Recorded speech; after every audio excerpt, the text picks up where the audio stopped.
so we break a lot of contemporary retail rules, but we part of trusting the reader is that they will kind of delve into our shelves, even though they're not, most of them are not faced out and just kind of like in our single volumes, and it's to and find them. And I think, well, history speaks for itself. After we just celebrated our 70th year, and I'm happy to report that last year was our best year of book sales ever. Paul, do you try and enhance the history of the store? I mean, it's been around 70 years. It has this, because of Lawrence Ferlinghetti, the original owner, it has this incredible reputation for being, if you'll pardon me for saying it, the Beat Generation bookstore, which isn't entirely true because I know you have lots of new writers and stuff. But how do you lean into that history? And because, and I'm sorry to go on about this in a question, but what the heck? Because a lot of what Lisa Uhrik and I've been urging bookstores to do is focus on a characterization, a character, a personality of their store, understand who comes in and how they are attracted to that. Does that make sense in terms of your store? Yeah, I mean, one of the things that we follow Lawrence's lead on that. So Lawrence had deep respect for the writers that we characterize as the Beat Generation, Allen Ginsberg, Diana DePrima. He was all very personally close to them, but he himself resisted being characterized as a beat writer or City Lights being a beat store, but he thought about it as both part of a broader artistic and literary history of kind of possibility and resistance to kind of what things as they are in terms of like kind of cultural or political oppression, and that what we were attempting and are attempting to do at City Light is to be a beacon, to see, like, in the books that we carry, the possibilities of a broader horizon, if I can characterize it that way. Would you say it's both people, a number of bookstores, let's put it this way, a number of bookstores even on this meeting rely for about a quarter to a half of their revenue on tourists? And how big do you think your tourists, your sort of, I mean, I hate another term that I'm sure is not one you'd agree with, but your museum quality, if you will, how much of that is attractive to tourists? San Francisco history and bohemianism and all that. Oh, a tremendous amount. I can't characterize that in a percentage, but I do know, like, for example, our biggest repeat audience that's out of the Bay Area is Southern California. And so, and Southern California has a tremendous community of great independent bookstores, but I mean, that's the wonderful thing about all of us, is that each store that we visit is going to offer something different. And that's kind of what the beauty of what we do as independent booksellers. And it's why I love going into other people's stores. So even if we take the same 10 books, each one of us will kind of handle them, place them in different ways. And I always get ideas from looking at how placement, display, just where they are in a particular store. And so when I'm sitting down with my reps, I visualize where every book is going to go, and so all of us, whether we're 50,000 square feet or 500 square feet, have space issues. We simply can't carry everything that we would like to carry at one time, and so we have to make these decisions about, like, how many copies are they going to be faced out? They're going to be spined out, and so I try to visualize that as I'm doing front list orders with the reps. Yeah, by the way, Paul is talking to you from his front porch in San Francisco. That's why he's bundled up. He runs the store. He runs the store, and I know other people run it with you, but you're really important to it from his front porch. What, you go in? I think you go into the store once a week on Mondays or something like that.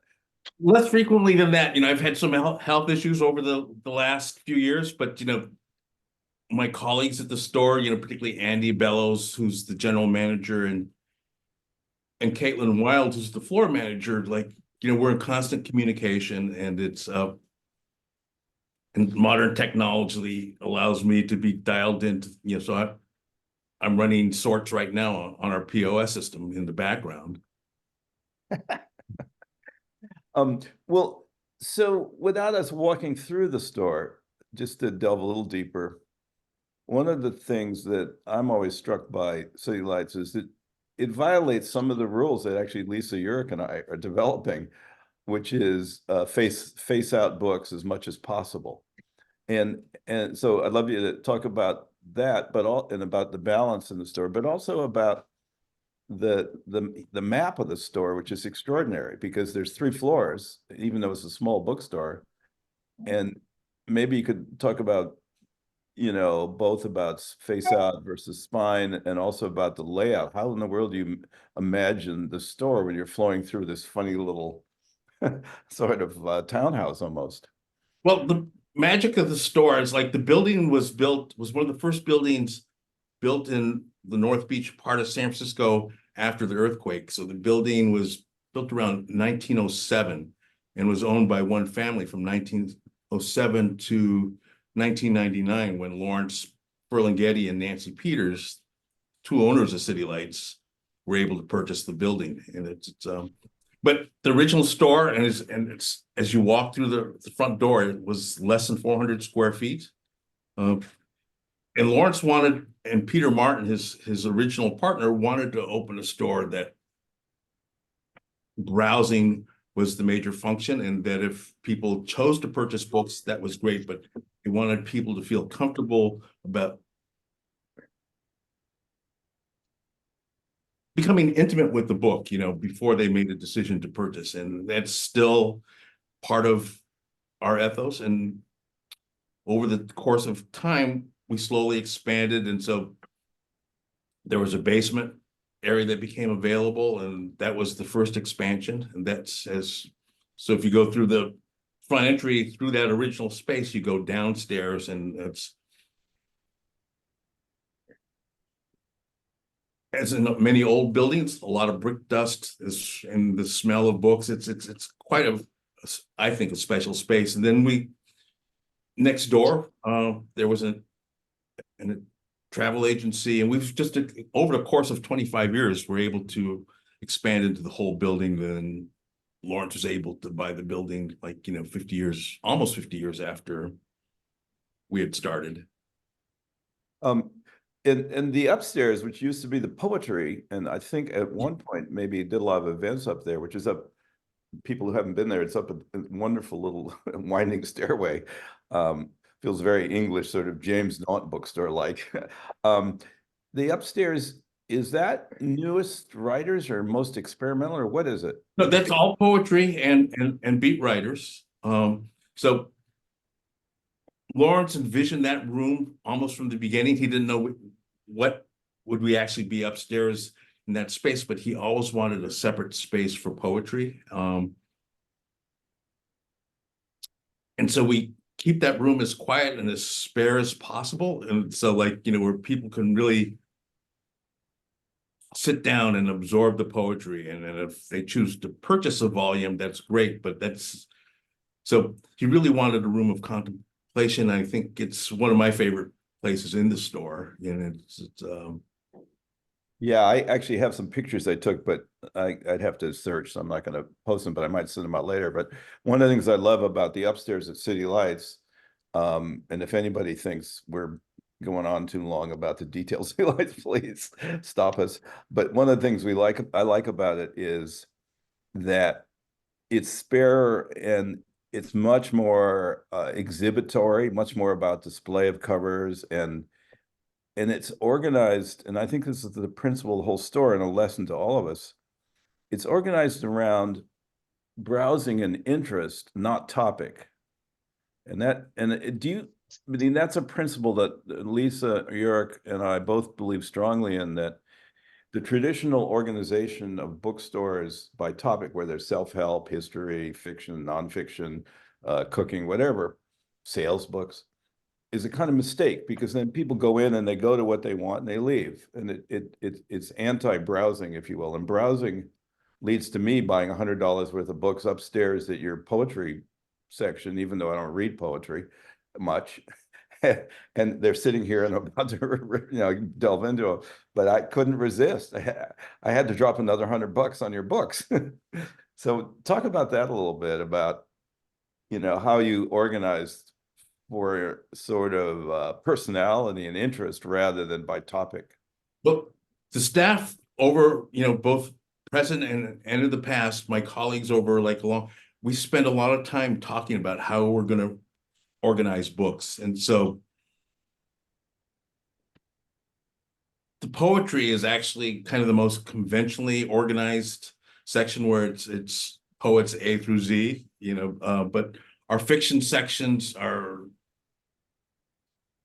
have 5 different, we have areas of European fiction and translation, areas of third world fiction,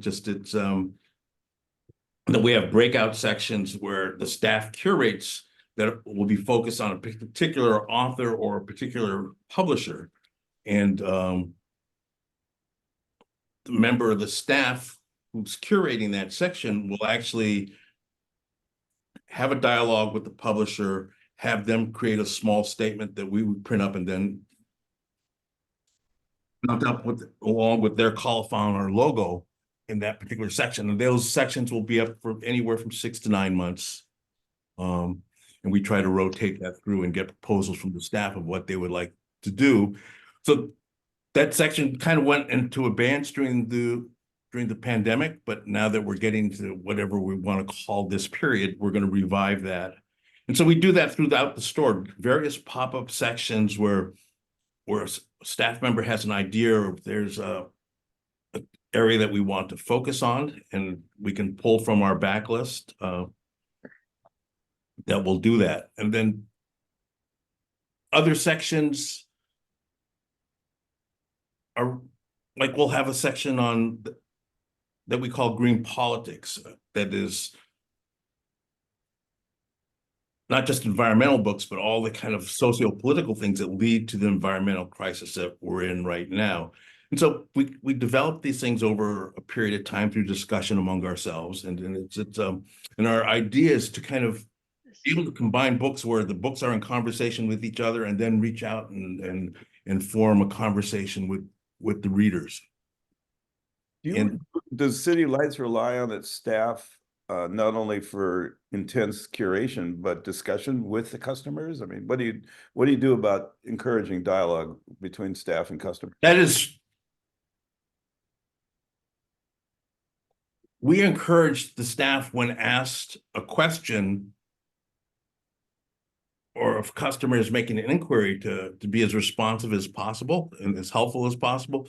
But one of the things that Lawrence and Peter Martin wanted was also for all readers to feel really comfortable just to sit down in a chair or a bench and just take whatever time they needed. And so and we still respect that. That's still part of our absolute thing. So it's a combination, but generally that conversation needs to be initiated by the reader. Yeah. Well, one of the things I love about the bookstore is there are all these, because of the ancient building, there's all these ancient by San Francisco standards, that is, there are all these nooks and crannies with chairs and tables and things. So it's definitely feels like your own personal library in some ways. You can go hide. There are lots of places to hide, even though it's a small bookstore. And it's terrific. We encourage that. Yeah. Well, I do it. Well, Steve. One of the last things I wanted to ask you was, one of the things I've noticed, and it's about bookstores like Kepler's down in Palo Alto, which is actually nearby, Palo Alto, is that they have a coffee shop next to them. And there's some larger bookstores, particularly I think Barnes & Noble tried this, where they'd have a Starbucks or a coffee shop. But since bookstore and book reading, since bookstore practice is browsing, the best practice in terms of just pure sales. And reading is a meditative experience that takes you out of our horrific digital world right now. You have Vesuvio's, which is an equally ancient historical bar that's incredible. That's just across a tiny alley. And I always saw Vesuvio's as sort of an extension of the bookstore. And then across the street, is what's Oscars and specs. No, you're absolutely correct, Steve. I mean, um,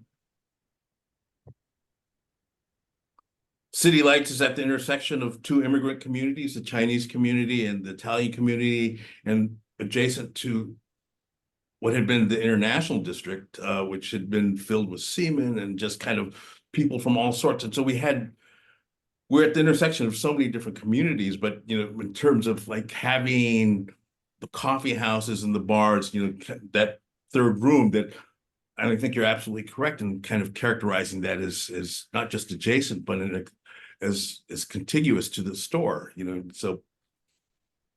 Yeah, I think that if Vesuvius ever was in trouble financially, City Lights should buy it. Yeah, I'm San Francisco being San Francisco, I don't think as long as drinking is there, they will not be in financial trouble. But it's a meeting place for staff, for writers, for customers, and we're really, really fortunate to have such great establishments so close to us. Yeah, and I think that is a lesson for bookstores when opening new bookstores, is to find yourself adjacent to places that people can go with the book they've bought and sit and read it and have a meal or a drink or a coffee or whatever. And the coffee house culture is so important in North Beach and to your bookstore, I think. Absolutely. And you've been able to so a lot of, just zooming back for a minute, a lot of what I think is really important to bookstores, obviously independent bookstores, is understanding how to leverage what you've got, because there's a mentality about small businesses, including bookstores, that you're struggling and you don't have enough resources. And the only way to overcome that, there's two ways to overcome that. One is to change the philosophy and say, we're punching above our weight, we're going to win, and I'm not, a dare to be great kind of speaker and everything, but I do believe that there needs to be a philosophy. I'm not going to think about how am I going to survive this week when I don't know how I'm going to meet my payroll. I have also run some small businesses. And then the other part is something that I would like us to do on these meetings with various guests like yourself, Paul, is to talk about the ways in which you can increase the effectiveness and the power of your small bookstore without spending more money or hiring more people. And one of them, if you're starting a new bookstore, obviously, is adjacency to a restaurant, a cafe, and where there's a symbiotic relationship. I'm sure the cafe next to Kepler's relies on Kepler's for audience and vice versa. I think that's true of Vesuvio's, although, as you point out, everybody in San Francisco drinks, so Vesuvius is in pretty good shape. And there are a lot of other ways in which we can talk about doing a better or successful job without spending more money or adding staff. And I think probably in the early days of your store, Paul, of City Lights, it was pretty difficult. And that a lot of the thinking was, how in the world am I going to get through all this in one day? And so in talking to you and to other bookstore owners, I'm always curious about ways in which Lisa and I can bring some modern marketing and store display techniques from other retail establishments. Like, I think, for instance, Paul, City Lights was copied by anthropology stores. Anthropology stores, when they started, were all about a map where you walk through, and there was a lot of items that weren't for sale, but they were from Paris at the turn of the century. And you got this feeling, it was women's fashion stores, but all those guys like going in because you got this feeling, oh, this is like Paris in the 20s with all the artists and poets and everything. And I think that that's an important part of creating a bookstore, that there's a vibe. And what just to bang on a little bit further, what makes that vibe difficult when it feels too much like what I call the Dewey Decimal System, which is sections that are separate. They're like almost like ghettos, you know. Oh, look, there's the sci-fi ghetto. I don't ever go over there. What I think the best bookstores do is reduce their inventory, put more face out, have a lot of tables with stuff, which you have upstairs, and do whatever they can to make it more of an experience and less of a collection where you're just looking at spines. So having said all that, I'm curious what questions people have. I looked at the chat. There's some questions there, things, but mostly comments, kind of agreeing with Paul. But what questions do people have for Paul? Does anybody want to raise their hand, speak up? You can just unmute yourself if you want, because it'll be easier for me. Well, Steve, I'd like to Go add ahead, that. Doris. Yeah, go ahead, Doris. Doris, sorry. I have a question. We are in Roanoke, Virginia, in the Blue Ridge Mountains, and we track our transactions by zip code. We just ask each person whether they pay cash or check or card for their zip code, and then we look at the mix of local and not local. And local, we just kind of consider Western Virginia, and it is really beginning to skew heavy toward out of town, which surprises me because Roanoke is not really considered a huge tourist area. And I think it's more a case of losing some of the pandemic, post-pandemic local support. And I'm wondering if anybody has ideas of how you pull that back in. We get the same kind of comments. Well, I never go downtown. The parking stuff, blah, blah, blah. It's easier to order online, whatever. Does anybody have anything to reel back in your local population? Really good question. Doris, are you doing readings in the store, or do you have? We did a lot up till the pandemic and had a lot of success. We did a lot online during the pandemic. After the pandemic, we went back. We did hybrid a little bit, but that was a lot more trouble than it was worth because we sold nothing to the people online. And we do them now very limited because we were getting 2 and 3 people, and very often the same couple of couples would come, and a lot of verbal support. Oh, great idea. That's a great topic, blah, blah, blah. And then not a lot of follow-up. We resorted to mostly doing signings, and except if it's a really significant name, we did a bunch of those leading into the holidays, which was great, but it just has fizzled. Our experience at City Lights is like, so for during the pandemic, we did all our events via Zoom, and we're still going to do maybe about a third of it that way. But we've also launched a new series, and it's one of the things I was going to add is that leading into the staff. And so this is going to be curated by 2 of our youngest members of the staff, and they're going to be reaching out to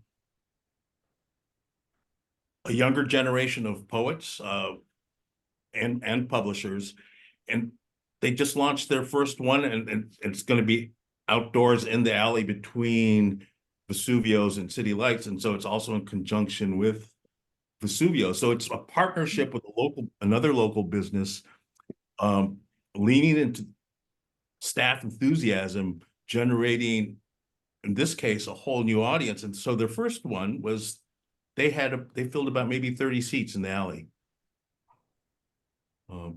We just got access to another venue kind of in the same building that is an atrium area between offices that's not used on the weekends. And we just got our landlord just came back and said, yes, we can use it for the wonderful price of free. So we're going to start with that and see if that just changing it up a little bit might help. I think, Jill, do you have a question? I think you're raising your hand. I had a comment based on Dolores, and I think what I heard Paul saying is that they're going after a younger audience with this new event series. And what I found, Dolores, is, after the pandemic, I tried to put my old events back, and that audience, which was an older audience, didn't come back for them, even though it's the same authors, it's the same event. And so we're also pivoting to try and attract a younger audience. And so we had to do a new event, which is the Boozy Book Fair. So now every 2 weeks, I'm at a different brewery doing lugging all the books and putting them out. And they buy lots of books at the brewery. My question now is how to get them into my bookstore. But, at least we're the first step of finding that audience. So it may be that your old audience COVID has changed their priorities and their habits and their lifestyle, and you won't get them back. Yeah, we've done a couple of things at breweries, and mostly with some local authors and stuff. And I'll just say this nicely, legitimate authors, not just, Fred down the street. And had a lot of interest, but people just weren't buying books. It just is a weird thing. Everybody loved to look at them, and just did not result in many sales. And that's making it difficult. Same thing with our book club. We have it at a coffee shop, and we have more and more people not buying the books. So we're going to readjust that and have a ticket price now. I think you're right. It's just a new era, and we have to look at it differently. Yeah, it's interesting because from the brands I've worked with in marketing, the just overwhelming attention was placed on how can we get younger, customers. And a lot of times it was about moving gradually towards, yes, you're not going to go from, over 60 to, teenagers or, Gen X. And so a lot of it was about baby steps, but I'm fascinated by bookstores in a way because you do have a really younger audience, which there's always a kids section that's pretty, if you do it right, it's always pretty busy. And then there's the older, sort of in the middle, most of the population is missing sometimes. And Lisa, Lisa Uhrik here now. Lisa, do you have anything that you want to say about all this? Well, I want to thank Paul for being here because I think the store is magic. And what's fascinating about including City Lights is that it is radically different. A lot of the success patterns and things we've seen with display in other places. But when I was in there, I felt the magic, and we bought the books in the poetry area and have them on our desk. And it really, for me, underscores that what we all have in common is that we are searching for our own uniqueness and our own sense of place that can't be found anyplace else. And that a lot of what is right about a bookstore is something we feel in our gut and we sense, rather than it being a formula. And it really, when we talk about beyond bookstores, we're talking about all of that brand, that identity that exudes far beyond the walls, whether it's to the neighbors, like you were talking about with Vesuvios, or across the country where we've had our little bookstore compared to City Lights at Poetry Night, which was the biggest compliment we could possibly get. So even folks in the middle part of Tennessee who have never seen City Lights can feel City Lights. So I think that's something that we all aspire to. And I don't think it's ever going to boil down to a formula of things that we can do exactly, but more tuning into this sense of specialness and this sense of magic and how it's created. So I love hearing from you, Paul, and thank you so much for giving us this wisdom, because it's not about copying City Lights, but about understanding what makes magic, and that's kind of hard to do. But it's good. Well, thank you, Lisa. If I can just add that, one of the things that I think that makes City Lights distinctive is not just our history, but the conversations that we have. And I think, just when I talk to my younger colleagues, is to start those conversations is just to take that book in your hand that you really love and ask, how did this book get to me? And that will lead you back through the whole kind of process of sometimes actually back to the writer. That's how some of these relationships have started. But it's as a practical matter, as for those of us, because we're all in business, and so it's like how we stock books and with the vast array that all of us have to make every season. It's for City Lights, being able to identify what a particular editor does well is a huge advantage for City Lights, and makes us look a lot smarter than we actually are. And and so by asking those questions, and for City Lights in the Bay Area, we're really fortunate that we have a great group of publisher sales representatives, both house reps and commission reps. And so a lot of those conversations start with our reps, and they're able to guide us back to the particular people who kind of signed the book and developed the relationship with that author and that book that we love so much. I think I want to underscore that, Paul, that you said that the books that we love so much. You know, I only talked to a couple of your folks when I was in the store, but their passion for what they were doing and just the way they touched the books in the section that they were looking at, you could feel that these came from a deep connection with the editor, with the author, with the subject matter, with everything, and you could feel that connection. And they left us alone to browse, but they had I'm reading David Brooks' How to Know a Person, and there's a section he talks about a presence and accompaniment. And I think that your booksellers have that presence that they bring into the space. It's not overwhelming, but they're just there with you, and they're there with that passion. So I think that's worth underscoring for all of us. Yeah. No, thank you, Lisa. And I will take that back to the staff, because I think all of us as booksellers kind of, You're welcome. Have a good day. You too. Thank you. Andy, do you mind muting yourself? Sorry. We as booksellers want to be in the background. We want the connection for the readers to the books, but editors are very much the same way. And so, like, sometimes you'll take our initiative as booksellers to reach out to those editors that they've brought a book into our hands that we really love. But I have always found that they've been really responsive and gratified, just in the same way that we are when, like, a customer comes up to us and really kind of, thanks us for kind of like, offering the books that we do and that they discovered in our stores. Paul, do you want to, I'm going to get to some of the questions in the chat, but Paul, do you want to talk for a minute about what you told Lisa and I about a year ago about how you pick the books, because you are the chief buyer? And it was interesting. You see, you don't read any of them. You rely on the network. Do you mind talking about that for a minute? Yeah, well, I think it does start with the reps and the conversation with my colleagues at City Lights, and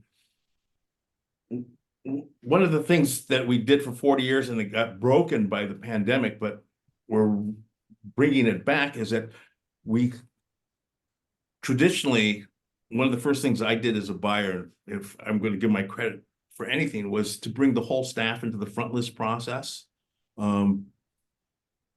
That we'd circulate the catalogs through the whole staff for a set period of time. There was a specific area in the store where they would know where to go, and they would know how much time they had with the catalogs and when I was going to see the rep, and they could offer their comments and suggestions on that. And so that was print catalogs. And Andy Bellows, who's the general manager and also does a lot of the buying with me, is we've been really challenged how to do that in the age of the electronic catalog with Edelweiss. And so if anybody has any ideas about that, we'd be really, really happy to hear those ideas, because we've been struggling with how to do that in an efficient way to get that to the staff. And, Any takers? Well, Paul, I just say we have all our staff create the Edelweiss account, the free one, and we ask them to do all their staff shelf talkers and reviews in there so they get used to using it. And then we ask our reps, they're not always good about it, but to share the catalogs with our entire organization and not just the buyer distribution list. But that's as far as we've gotten in the process. The next step would be, to formally figure out how you're going to get comments or feedback from the staff on those catalogs, but at least ours have access if they're interested. right. And so we're almost exactly parallel with you right now. The staff has access, but we're struggling with the same thing, how to get comments back and how to just kind of, and there's that kind of resonance with the print catalogs where as the staff went through that, they would see what their colleagues were saying, and sometimes it'd be a conversation in the catalog between various members of the staff. Then that the reps greatly appreciated that also, because they were You able. could maybe use notes, Mhm. and depending on how they set the note, it can be visible to the rep or not. And then we have a couple of shared tags that the rep can see. One of them is want ARC. So any Mhm. staff member that wants to read something can put that tag in, and then the rep will see it on my calls and tell us whether they can send us a ARC or not. Well, thank you. That's a really great idea. Paul, I believed you also said though that for you personally, when you're trying to restock the story, you rely on a lot of writers, editors, and people outside of just part of your social circle for recommendations, which I thought was really interesting. You know, you think of City Lights as sort of an island, and in fact, it's not. It's a pretty big network, I gather.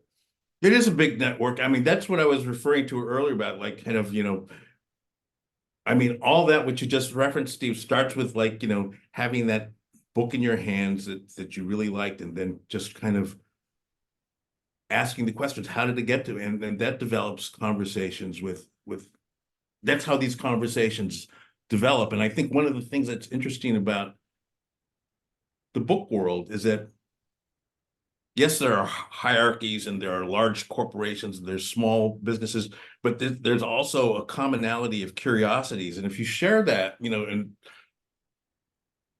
explore that, it opens so many doors. And I know from personal experience, not just my personal experience, but booksellers who have similar kind of curiosities and walk through those things, that there are no doors that are closed. And so a conversation that I developed over a long period of time that just, was with Sonny Mehta, who was the head of Knopf until his death. And it's but those conversations are replicated with both, really veterans like Sonny and continue with like younger editors. And it's so you don't know where those conversations are going to go, but because we all get a lot of books into our hands, and some of them we really, really are very passionate about. We want to bring this to a wider group of readers. And so my recommendation would be, when you have that book, just try to track it back down, and it's been so beneficial for City Lights as a business, and it's also been personally beneficial to me to have these kind of wide-ranging conversations. And so you develop this network of conversations, and then it becomes hard to separate business and personal pleasure. Yeah, boy, is that true. That's great advice. Let's see, Marissa McFadden, you had a question about Face Out, or a comment about Face Out. Are you still here, and do you want to say anything? Yeah, actually, this is Beth. I'm just on Marissa's computer. Oh. Being I love being that. being a used bookstore, she's the manager, so I'm hiding in her office. Being a used bookstore, we'll go through, and especially since we got book manager now, we know when our inventory is has been in and how long it's been sitting. So we can go through and we can purge our titles, and we redonate them back into the community, work with literacy groups or something like that. And then we can face out a whole bunch of books, but as books are coming in and we're shelving them, we lose our face out. So when we look around and we're like, oh my God, we're all fine, that's when we know it's time to purge again. Yeah, no, I think I'm just an amateur, but because I work more in the publishing area, but I do think that in terms of retail and in terms of books, the mix should be 50-50 probably. And that means reducing the number of books you have in the store probably, but one of the real lessons in marketing is to reduce choices for people and make them more attractive. And Yeah. And Lisa said this earlier, I think Paul to some extent violates that, partly because we know when I go in there, tourists, we go in there to City Lights, we know a lot of the authors and a lot of the connections, and I'll see a cover that's got a picture of Kerouac and Neil Cassidy, on the road, but it's not on the road, it's some other book about it. And already I'm in that world, you know, so it's easier for me to pick up on it. But I do think it's really important to think about increasing the efficiency, if you will, of the bookstore by reducing the number of spine outs you have. It's, you know, I think it's important. I don't think there's any, like Lisa was saying earlier, I don't think there is a formula. I think it's each store has to develop its own thing. And I think it's also possible that what you're suggesting, Steve, it's not binary. You can have different parts of the stores reflect different things where you can have more face outs and or display areas. But for example, in poetry, you can do single volumes. There's Mrs. Dalloway's in Berkeley doesn't have a large poetry selection, but it's because it's so well selected, you just kind of feel how personal that is. And so but Yeah, for City Lights, it really is about having as many volumes as individual titles and leaving that up to kind of the reader to discover. And that's what when I talked earlier about trusting the reader, that, you know, that they will do that work, and, you know, and they come back because you start creating this kind of positive reinforcement cycle of, you know, that they feel that they've discovered these things that they hadn't seen anyplace else in your store. And then they keep coming back expecting that discovery process. is City Lights one of those stores that changes up its offering more frequently than others? In other words, it's interesting because I think of it as kind of set in time, and yet every time I go in, there's a whole different display thing going on. Is that Well, true? Yes, that's true. And it's true that I don't do any the staff does such a great job. So decades ago, I used to do most of the display work, and then I discovered that it's actually much more fun for me to have the staff do it. And one, they did an excellent job, and then two, that coming in after a weekend, and like one of my favorite things to do is to go through the display areas, the windows, and see what the staff has done. And it's and sometimes we'll only have a single copy of obscure book from a university press, and because of the staff's enthusiasm for that book, they've put it in the window, and that book starts turning, you know, just, and it's at a higher rate. And so part of that is exactly what you're saying, Steve. It's like, you know, visibility means it's huge, you know, just like you take that single volume, put it in the window, oftentimes it'll sell rapidly, and we'll be able to reorder it. And so these aren't kind of opposing things. It's up to each store to be able to figure out what part of the store that you can do. And I guess kind of one of the things in our toolbox that we've done is that we actually measure linear feet for each section, and we do look at productivity to that. And so we're able to change the mix. So like reduce, like, let's say Steinbeck for a period of time to increase the shelf space for an author that's maybe less well known. So Okay. we're changing sight lines all the time. So like, you know, that they won't just always see this big cluster of one particular author. Those clusters will change. We like to do so. I guess one of the things I should say that 80% of City Light sales is backlist. Yeah. And because of that, we're able to keep our returns rate very low. Yeah. There was, by the way, an expert on book sales who said you should have a higher return rate as a publisher, at least, because that means you're reaching your full capacity, which I thought was fascinating. Which there's another one, which is like me talking about, it must be 50-50. There's an efficiency expert that looked at an orchestra, and he said to the general manager afterwards, he said, "You've got all these people sitting around like that. the Timothyist only played once or twice. Get rid of him. You can. So you're right. The rules need to be broken. I'll show you a display at James Daunt's Marylebone store in London that I took a picture of. Hold on a second. It goes to what you're saying about what's in the window. I don't know if you could, whoops, I don't know if you can see that, but can you see that?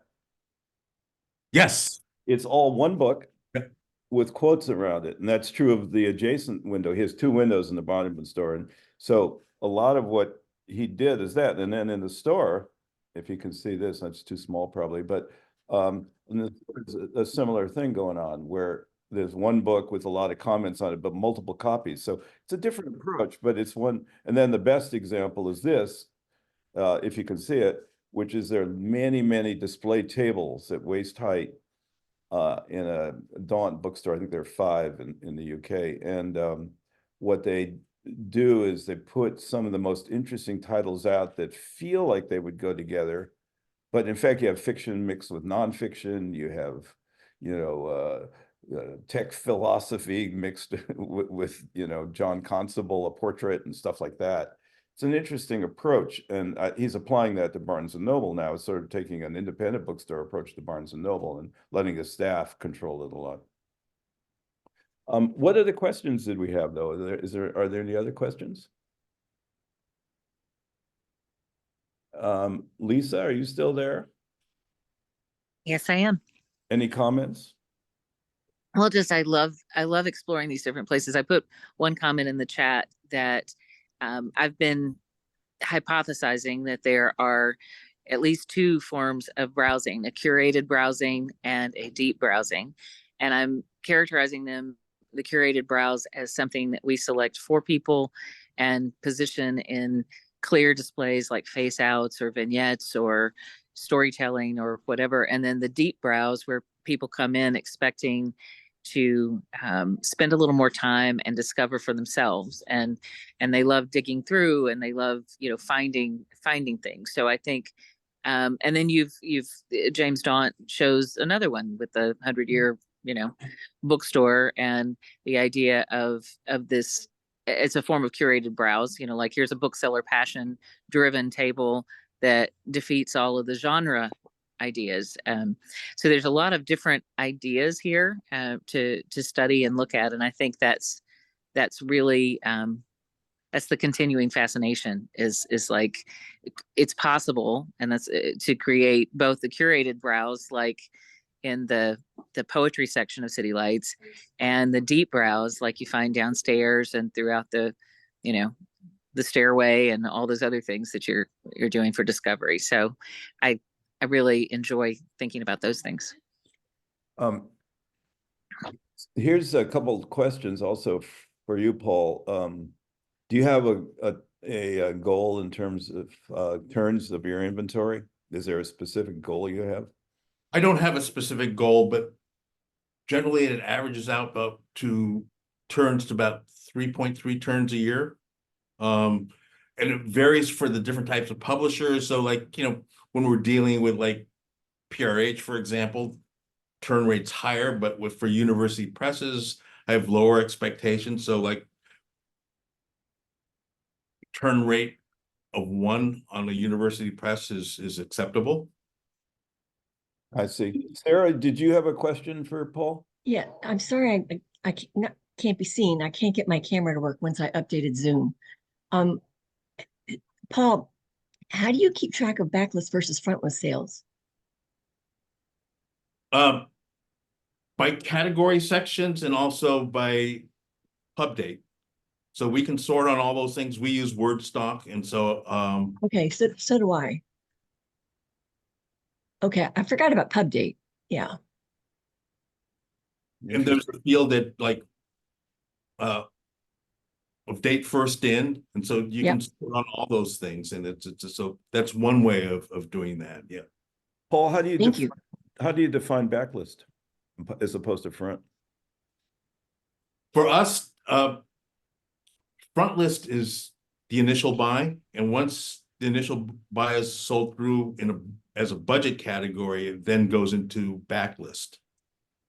I see. So Interesting. we have budgets for everything. I do a lot of fiscal analysis. I spend a lot of time on Excel worksheets and just kind of for maximum efficiency, so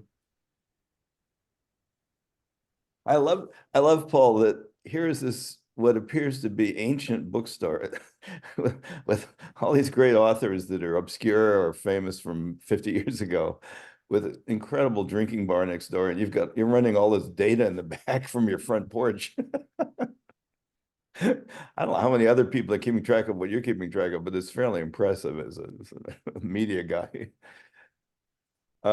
Let's see. Jill, I think you had a comment about younger versus older customers. Well, just, when you change demographics with your customer base, they also are changing what they're looking for from the store. Like our older customers love the hand selling. They love us telling them what they should read or what we're excited about. And the younger customers don't seem to want to engage very much. Especially at boozy book fairs. I mean, the thing that's nice about those is they're no work, because all I do is run a register after I unpack, because if you go up to a customer and try and tell them something about a book, they like back away from you. So I didn't know if anybody was experiencing the same thing or had more of a sense of what the younger book customers want. And I also get the feeling that they just don't go to bookstores. They're not used to that. They grew up ordering their books online, or the Scholastic Book Fair, which is what the Boozy Book Fair, reminds them of. But I don't know. I'm at a little bit of a loss to connect with these younger customers and to find out what they want. I would like to comment on that if I can. Go ahead, Brad. Yeah, go ahead. Sorry, I have a very intermittent internet connection because we live close to Silicon Valley, so of course I can't have a good connection. But what I find is that our younger readers, especially female younger readers from like 15 to 25, are super connected to Book Talk, and a whole bunch of online things. They come in and school me on what's going on with the authors, and especially in that romantasy category. I mean, I'm just blown away. I'm like, I want you here all the time so you can tell every customer that comes in what you know. So they are connecting with the authors in a lot of ways more directly than ever before. Fascinating. Yeah. Paul, do you have any further thoughts on that, or? Well, I'm a person that still has a flip phone. And but I do notice that sometimes authors that had very modest sales will all change. Like recently, Ernest Gaines, the African-American author, just like I would sell of Gaines 5 books in print, maybe 1 copy a year of each volume for years, and we've always kept them stocked. And but in the last 12 months, I'm starting to sell 5-6 copies a month. And so I don't know why that is. I'm assuming that somewhere in social media, somebody has been talking about Ernest Gaines, and that they've been pushing readers towards that. And there was a Japanese author, Osamu Dazai, that there again, maybe 3 or 4 books in translation in print, mostly from New Directions, that I would sell maybe collectively 5 or 6 copies a year. Then it went to like 6, 7, 8 copies a month. But I don't know why. But I track those things, and you respond in your ordering patterns to those. Yeah, one of the things that we're going to talk about in the next, as we're coming close to the end, in fact, we've reached it, session in a month, is audience and understanding your audience and how to read them. And I have been running a lot of experiments with AI, I'm embarrassed to admit, where we look at your audience from your book sales. We don't go to sales data or customer information, all the traditional stuff. And so we'll talk more about that. But I think we need to come to, and I really appreciate, I'm sure we all do, Paul, you're joining us from your front porch. Next Okay. time you might delay your entrance so we see the door open and you come out. And I also wanted to shout out to, I don't think she's still on, but there was a Sausalito bookstore, which is where I grew up. So I wanted to, oh yeah, Cheryl, you're still there. I'll come by sometime. Yeah, I live north of you, but I still go back to Sausalito constantly. And I wanted to thank everybody. Brad, what were you just holding up there? Oh, you're muted. Oh, your top's in our book. That's great, Anyway, Brad. we'll continue this. Paul will come back someday, I hope, and we'll have another guest and see you next month. But thank you all. I'll send out the recording. I'll also put together a deck of some examples of what we were all talking about, including Paul. Hopefully, maybe we can find the layout of your bookstore because a couple of people asked about that. Just they haven't been to City Lights ever, and they're trying to, imagine what it's like. I myself don't possess a blueprint of the store, and so it's I have a lot of pictures that I can use to illustrate it. I'll create a map of your store for you. That'd be great. I would appreciate that. Listen, thank you all very much for this opportunity. I enjoyed having this conversation with you all. And Steve and Lisa, thank you for inviting me. You're great. Thank you. Bye-bye, guys. Bye-bye. Thank you.